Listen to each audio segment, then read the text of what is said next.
Так, наконец-то приехал на загрузку здесь же. Сейчас мы будем грузиться.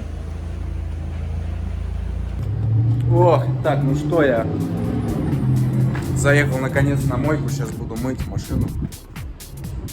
Первый раз я вот за полгода, сколько здесь работаю, даже меньше, я ни разу машину вообще не мыл. Ну, несмотря на то, что это третья машина, все равно я как на нее сел ни разу. А тут вон уже слоями там мошки, всякие, кровь мошек. Буду мыть.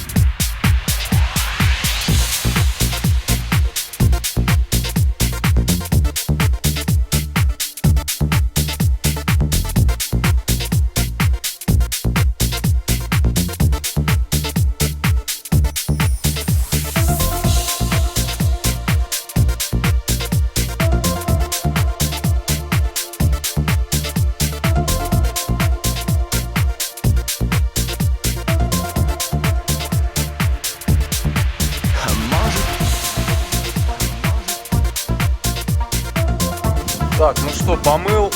Конечно, далеко от идеала. Я просто вот там не могу достать, несмотря на щетку. Тяжело там доставать, надо с лестницы все это мыть. Я забил на это, пофиг. Вот. В целом, так чисто. Кузов, главное, чтобы был чистый. Вот. Ну, я так быстренько побырим. Чего мне тут долго заниматься? Не моя машина. В смысле, не моя личная. Ух ты, какой чистенький он стал. Вообще прям блестит аж, красиво. А то такими слоями он был покрыт, что он вообще даже струей не сматывался. Надо было скоблить все.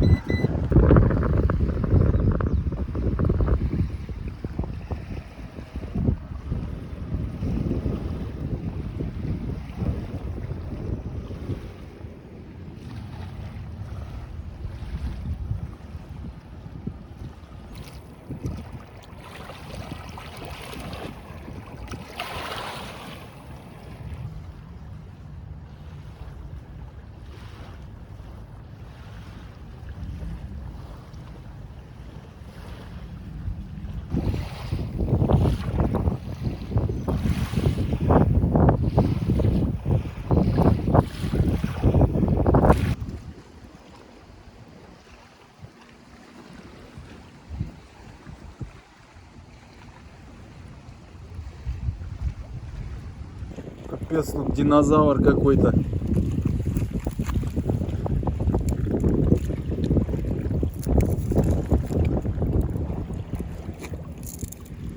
Аж страшно, блин.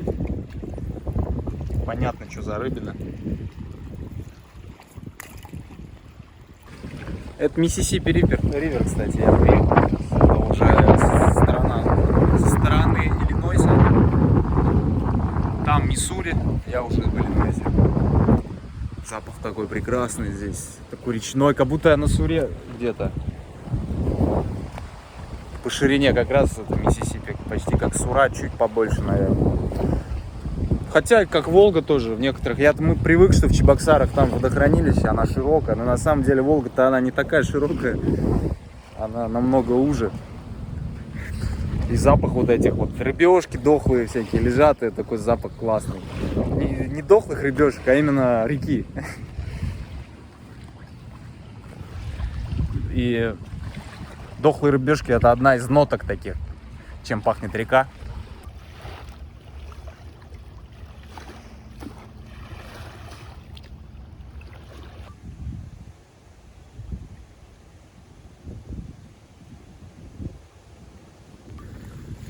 Кстати, я тут крапиву нашел. Настоящую. Жалит хоть?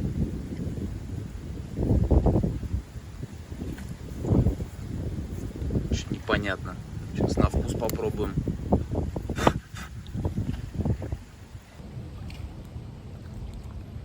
Фу! Нет, это не крапива, походу.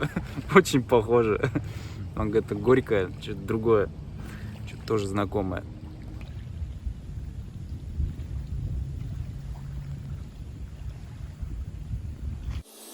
Снегом стать, первым по теплу.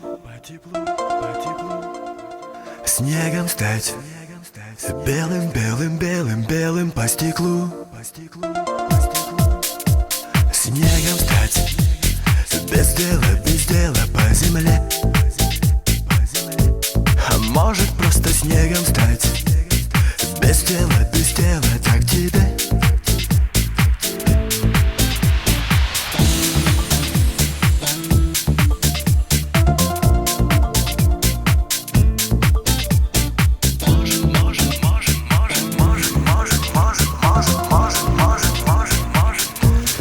Может просто снегом стать, долгим до тепла.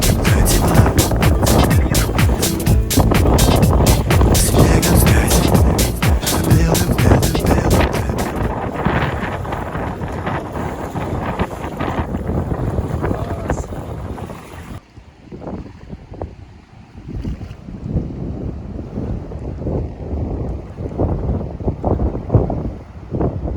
Знаете, вот всегда есть, вот перед тем, как скачиваешь, устанавливаешь всякие приложения, правила, которые надо принять. И вот здесь вот тоже в Америке, во многих таких местах правила и регуляция, короче, этого объекта. Ну, в смысле, что можно, что нельзя. Правда, тут не надо нигде подписываться. Ну, просто интересно, кто-то ведь читает, наверное. Ну, я почитал бы, лень только. Swimming, camping, пикник, fires. Интересно почитать.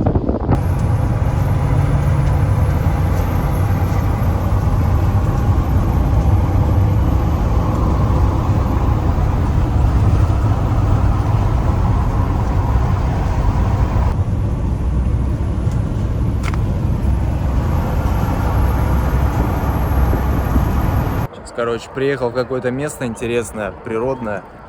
Вот, и похожу, погуляю. До Чикаго 2 часа осталось ехать. Но это я уже завтра с утра к 8 сделаю. Вот.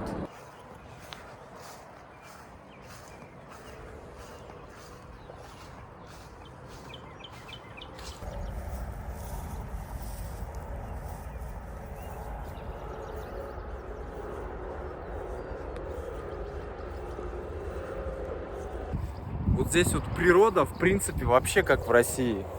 Травка, одуванчики, подорожники. Я просто, тяжело отличить. Вот, как будто я в Чувашии где-то и гуляю по полю незасеянному, да, такому дикому. И это прекрасно вообще. Вот реально я сейчас иду босиком, просто кайфую, как будто у себя где-то на родине. Но на планете Земля, конечно же, она наша родина. Просто вот сходство вообще, вот закрыть глаза, стереть всю память и вот так вот сейчас меня здесь отпустить, ну так, открыть и снова дать память, я, наверное, скажу, что я в Чувашии где-то сейчас. Под закат хожу. Но мне нужно энергией напитаться, что-то я в последнее время подустал чисто, душевно так. Энергии нету, вот надо мне побольше с природой общаться. Ну, все как обычно тут указано в масштабе, где что находится, какие тропы, все обозначено цветом, чтобы не потеряться. Вот сейчас я здесь, вот тут идет лесная тропа, здесь вот шел я по полю сейчас, вот тут вот. Все как обычно.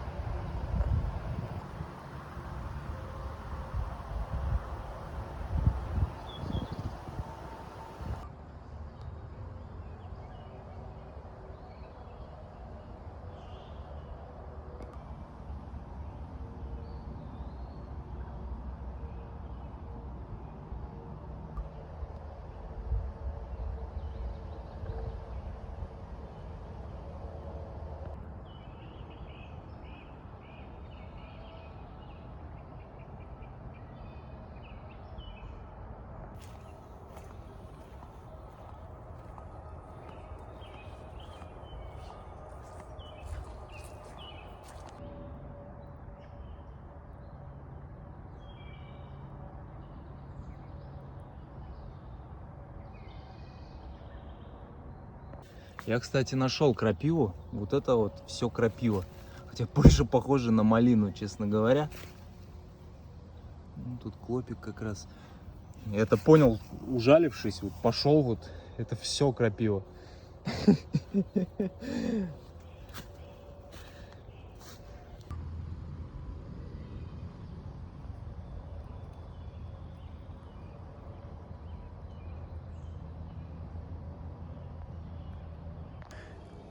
Я обожаю вот эти опушки леса, вот границы, когда поле граничит с лесом. Вот это вот именно, вот эту границу, потому что часто я вот как раз и палатки ставлю всегда в лесу, так, чтобы не было видно, но при том, чтобы поле было рядом. Вот это любимое мое место, и всегда я вот люблю.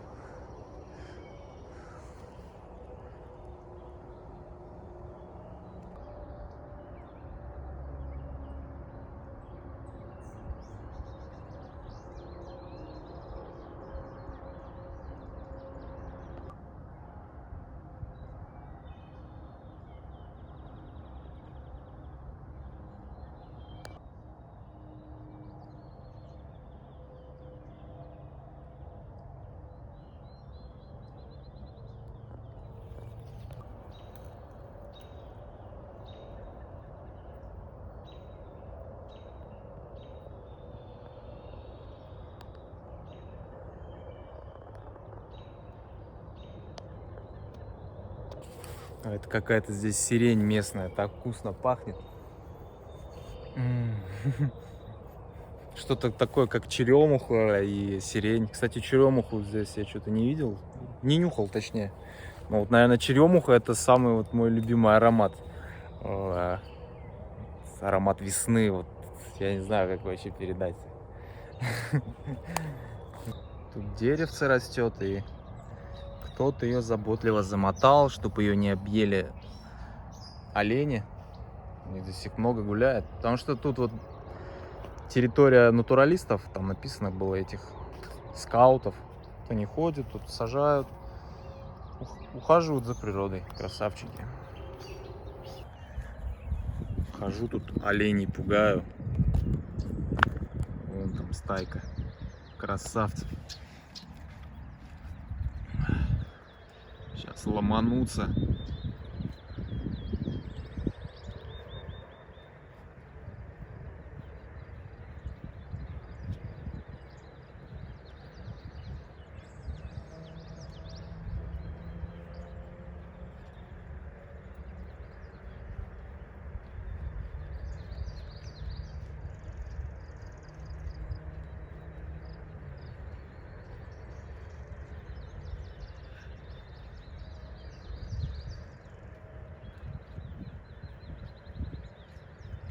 Не бойтесь меня, я с миром пришел.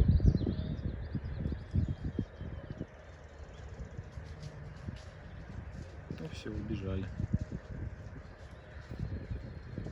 Все, не перестаю удивляться, вот насколько все-таки Россия и весь остальной мир, Запад, насколько они разные в отношении к природе.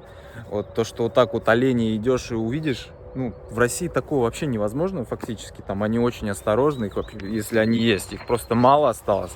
Я вот когда волонтерил в этом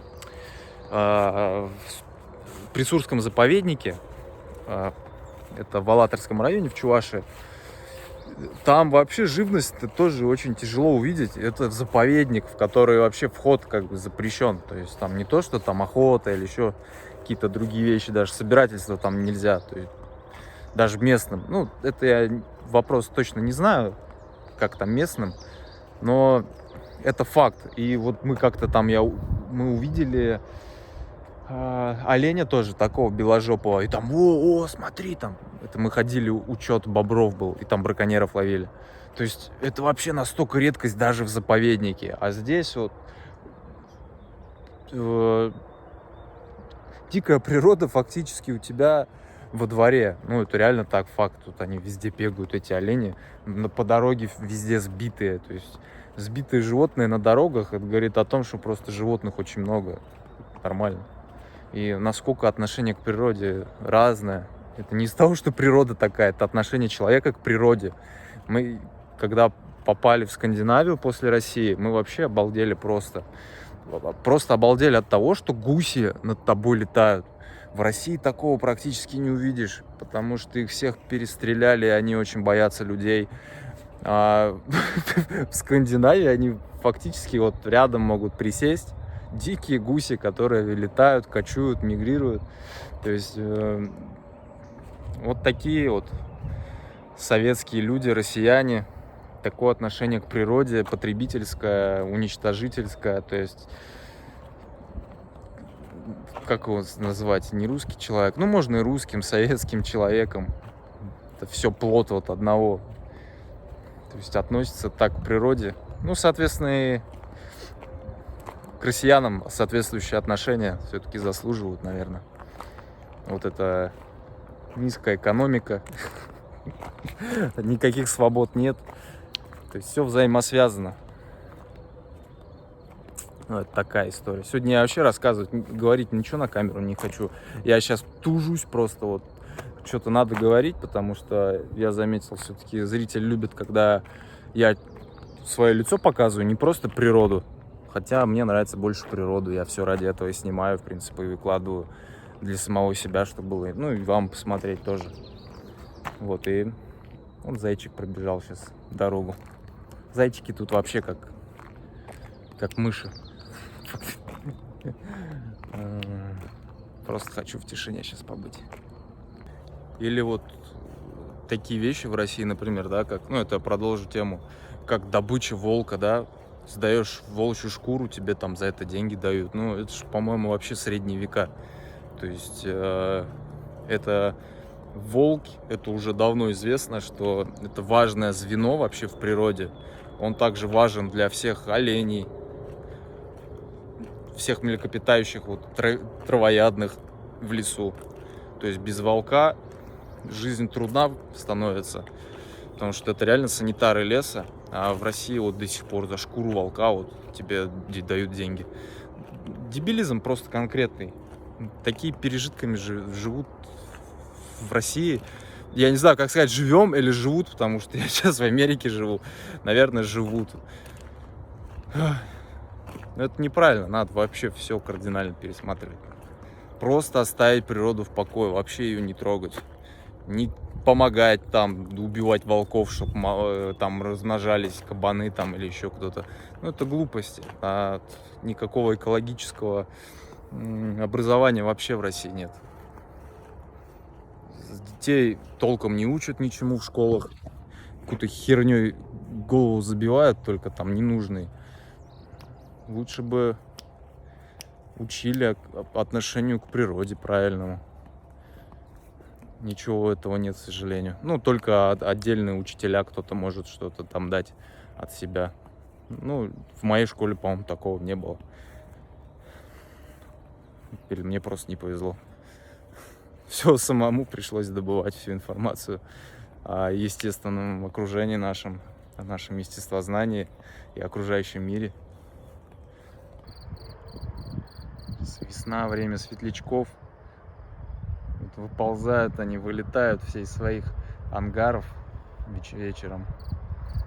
Красота какая.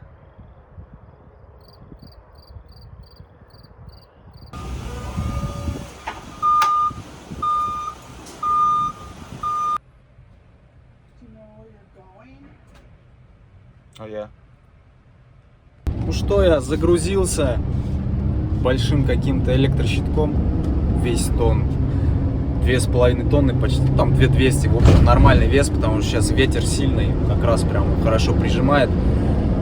Что, я еду, проезжаю Чикаго, это Чикаго, и, конечно же, я еду домой. Это понятно, потому что я попал опять в заторы, в пробки. Это традиция, когда едешь. Кстати, этот телефон вырубается, он перегревается. У меня кондер не работает, у меня тут Ташкент в кабине. Вот и такие вот дела. Пока просто не хочу сообщать в офис, потому что я хочу дома спокойно отдыхать, а так меня скажут: давай, езжай в сервис. У меня уже эти сервисы вот здесь вот. Я лучше потерплю чуть-чуть. Как и все россияне, собственно. Я же из России, что терпеть. Путина 20 лет терпеть, что тут без кондера можно чуть-чуть пожить.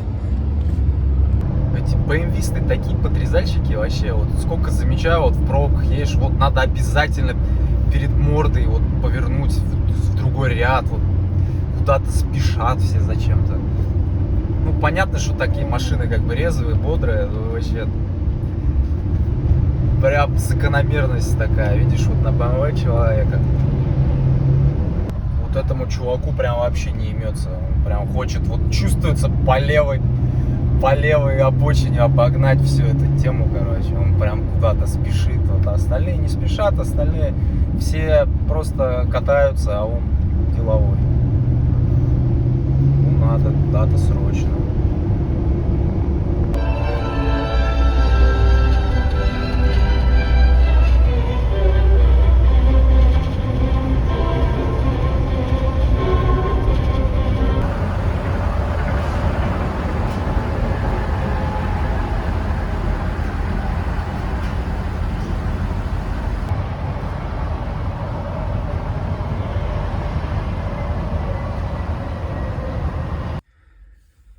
Фу, доехал до дома. 12 часов ночи сейчас. То есть я сегодня с 6 проснулся утра, и вот до 12 ночи я вообще не слезаю, вообще не отдыхая даже. Даже не ложился. Ну, в смысле, там, чтобы прилечь, отдохнуть, там полчасика, вообще такого не было. Хереть я работяга, блин. Велосипедное прошлое дает о себе знать, блин, что не слезая могу работать вообще. Ну, задолбался, конечно. Все, выходные.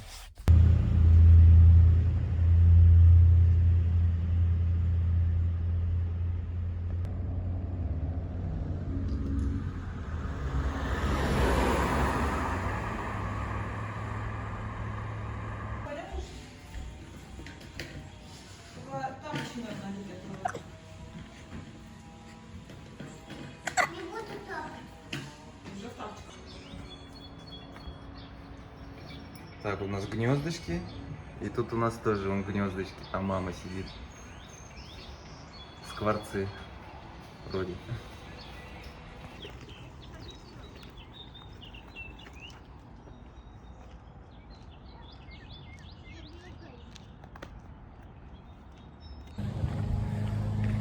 Че, гуляем? Пошли.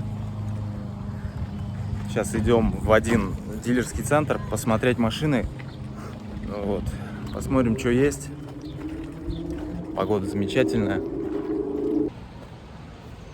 Ну что, выходные сегодня насыщенные. Вот эти сейчас воскресенье. И отдохнуть толком не получается. Вчера был поиск машины. И очень хорошо, что не нашли. Вот. И наконец-то мы купили машину. Наконец-то. Сейчас вам покажу. Итак. Toyota Avalon 2007 года выпуска. В прекрасном состоянии для этих годов.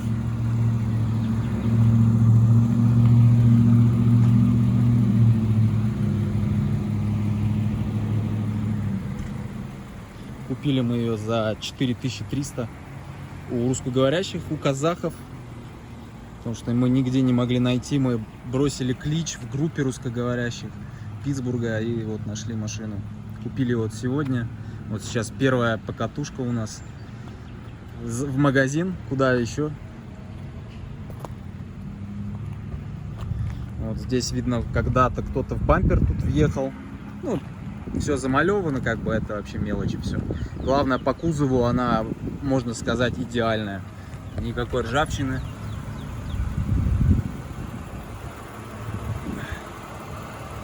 Потому что то, что вчера мы смотрели, это ужас был. За 3500 там такие варианты. Все гнилое. Просто ужас. А это на самом деле good deal. Это очень хорошая. За 4300, ну, торговались, хотели за 4, он вообще ее за 5500 типа продавал, ну, 5500 откровенно, ну, дороговато за машину таких годов, ну, мне кажется, ну, она в отличном состоянии в любом случае, мы сказали, что у нас 4 это максимум, ну, ладно, потом, ну, 4300 сторговались, сейчас уже заплатили 4. Вот потом вот такие дела.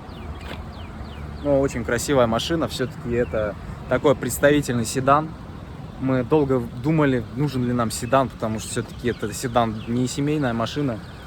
Но когда я на ней покатался, я понял, что я не хочу ничего другого смотреть. Мы смотрели сегодня Hyundai Tucson, Тушкан, короче. Блин, ну это вообще далеко до этого. За 3500, правда, он дешевле, конечно, но нафиг. Лучше чуть-чуть доплатить и купить хорошую машину, которая будет нравиться ездить, а не потому, что вот она дешевле. Реально очень комфортно. Блин, просто плывешь на ней, ощущение. Действительно классная машина. Прекрасный дизайн, особенно мне нравится, конечно, задница ее, ну просто мне кажется, божественный, ну очень красиво все.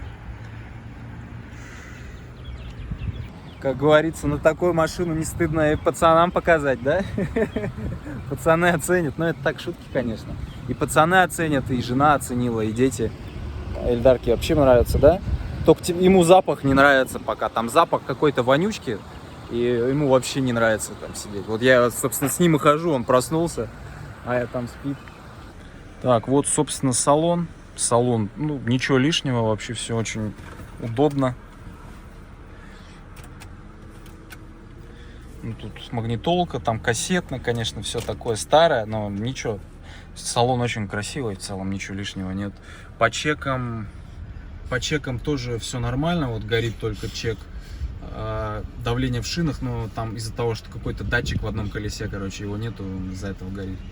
Вот, ну это мелочи. У меня на моем траке он все время горит. Вот остального вообще ничего нету. Вот, конечно, вообще красиво все. Салон большой, не затертый, в принципе, там пару дырочек есть, но это мелочи. Главное, что оно все под ходовой. Все хорошо.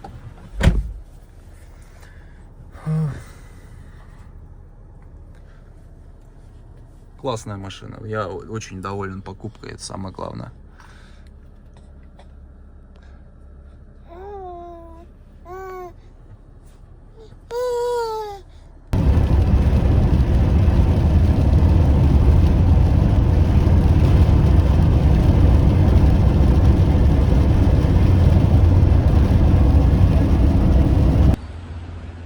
Так, все, приехал на разгрузочку. Я жду, когда начнут разгружать.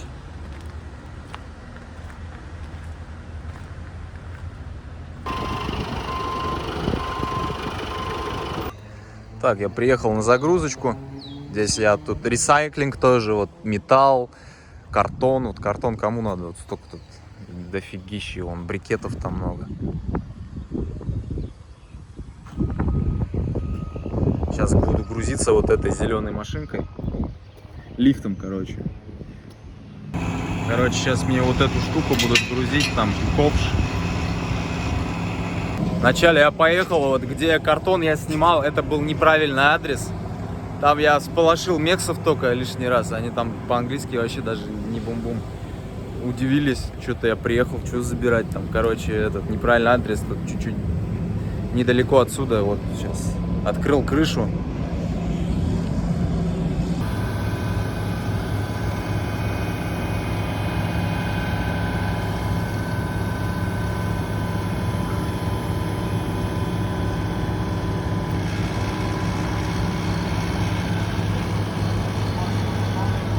Блин, Avalon красивая тачка все-таки.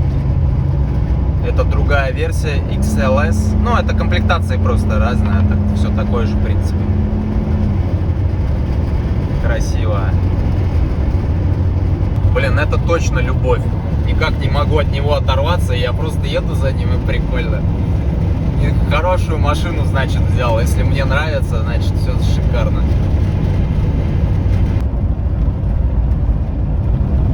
Так, проезжаю Филадельфию.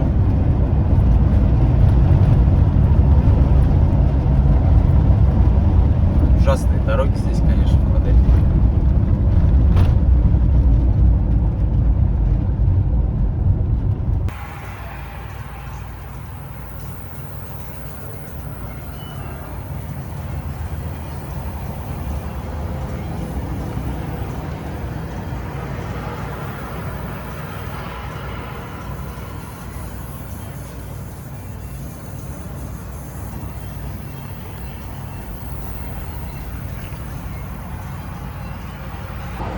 колесо, короче, спускает. И это, походу, не резина, это обод уже уставший. Потому что звук идет из-под обода. Не из резины где-то, а вот прям где стык обода.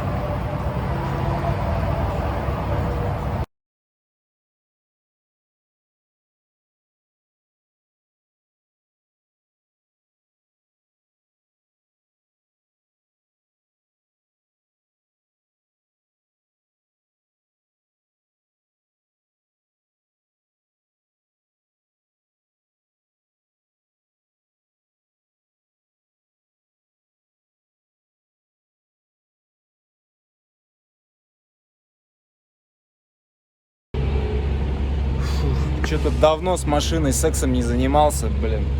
Поставил, короче, другое колесо. Так, ну что мы имеем? Поставил я, в общем, вот эту запаску, а у нее оказалось, что ниппель просто вылетел. Ну, короче, покрышка уже изначально, вот это колесо было дефектное, то есть предыдущий водитель, видимо, ее уже снял как убитую и просто ее не поменяли, либо забыли. Ну, короче, неважно, я сейчас страдаю с этим. Мне расхлебывать. Вот. И... в общем, я жду сейчас человека, другого водителя, в общем. Сейчас все закрыто. Ну, я сообщил об этой проблеме. Все закрыто. И ко мне приедет другой водитель, который ему по пути, и он мне оставит свою запаску просто. Потому что такие дела, вот сейчас скоро подъедет он. Ну что, доброе утро. В общем, приехал вчера водитель, Женя его зовут. И знаете, откуда он? Он из Чувашии, из Сновчика, с Новочебоксарска. Вот так встреча вчера была. А он, когда мне по телефону звонил, я думаю, блин, что-то родное. Думаю, он с Поволжья 100%, наверное. Но он меня первый спросил, откуда ты, короче. Я не успел, как бы, ну, просто что-то я там замешкался. Он меня спросил, а ты откуда сам, типа, я говорю, из Чувашии, из Чебоксара. Он такой улыбается, вообще такой счастливый тоже. Я говорю, ты что, тоже с Чувашии? Да, такой, блин, вот это встреча. В общем, поменяли колесо, ну, я поменял колесо, он привез мне запаску. Вот, я поставил и спать. Сейчас время уже 7 час. Должен был я приехать в 8, но мне еще показывает ехать где-то 6 часов. И буду я где-то только в час дня. Ну, что, мне по барабану, я не виноват. Ну, в смысле, косяк не мой. Обод просто уставший уже. Машина, ну, вот эта именно платформа, она не для таких грузов рассчитана. То есть не тянет она. Обод устает. И через обод уже пропускает все. Вот по плохим дорогам в Филадельфии проехался, вот там, видимо, обод устал. И решил отдохнуть, ну, на вечный покой уйти. В общем, вот так вот земляка встретил. Я что-то не снимал, просто вообще я уставший вчера был. С этим домкратом ножничным я замучился.